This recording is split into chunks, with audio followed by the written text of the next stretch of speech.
வேலூர் மாவட்ட மாற்றுத்திறனாளிகள் நல அலுவலகம் சார்பில் வாரத்திற்கு 2 முறை அடுக்கம்பாறை மற்றும் குடியாத்தம் அரசு மருத்துவமனைகளில் சிறப்பு முகாம்கள் நடத்தப்பட்டு வருகின்றன.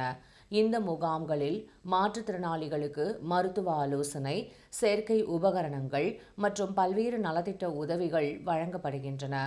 மாற்றுத்திறனாளி நல அலுவலர் பாபு, பல்நோக்கு மறுவாழ்வு உதவியாளர் பார்த்தசாரதி மற்றும் இளநிலை மறுவாழ்வு அலுவலர் இனியன் தலைமையில் அலுவலக பணியாளர்கள் மற்றும் தமிழ்நாடு உரிமைகள் திட்ட பணியாளர்கள் அமைப்பை சேர்ந்த 13 நபர்கள் முகாமில் கலந்து பணியாற்றுகின்றனர்.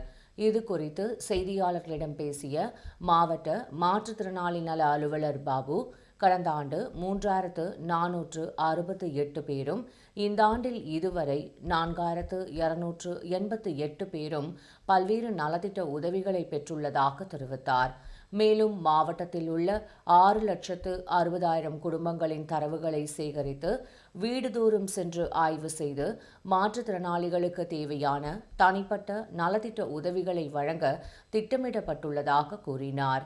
இந்த தமிழக அரசு மாற்றுத்திறனாளிகளுக்கு தாய் அன்போடு உள்ளத்தோட பலதரப்பட்ட நலத்திட்ட உதவிகளை செயல்படுத்திட்டு வருகிறோம். இதுல ஒரு காலகட்டத்தில் மாற்றுத்திறனாளி அலுவலகத்தை நோக்கி வர வேண்டியது இருந்தது.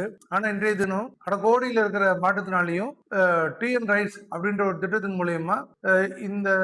மூலயமா ஒவ்வொரு மாற்றுத்திறனாளியும் அவங்களுடைய வீடுகளுக்கு நேரில் சென்று ஒரு நம்ம மாவட்டத்தில் ரேஷன் கார்டு ஹோல்டர் கிட்டத்தட்ட 6,60,000 பேர் இருக்கிறாங்க. அதன் அடிப்படையில் ஒரு வீட்டுக்கும் சென்று நாங்கள் இப்போ அதுக்கான சர்வே சோஷியல் ரிஜிஸ்ட்ரி பண்ணிட்டு இருக்கோம்.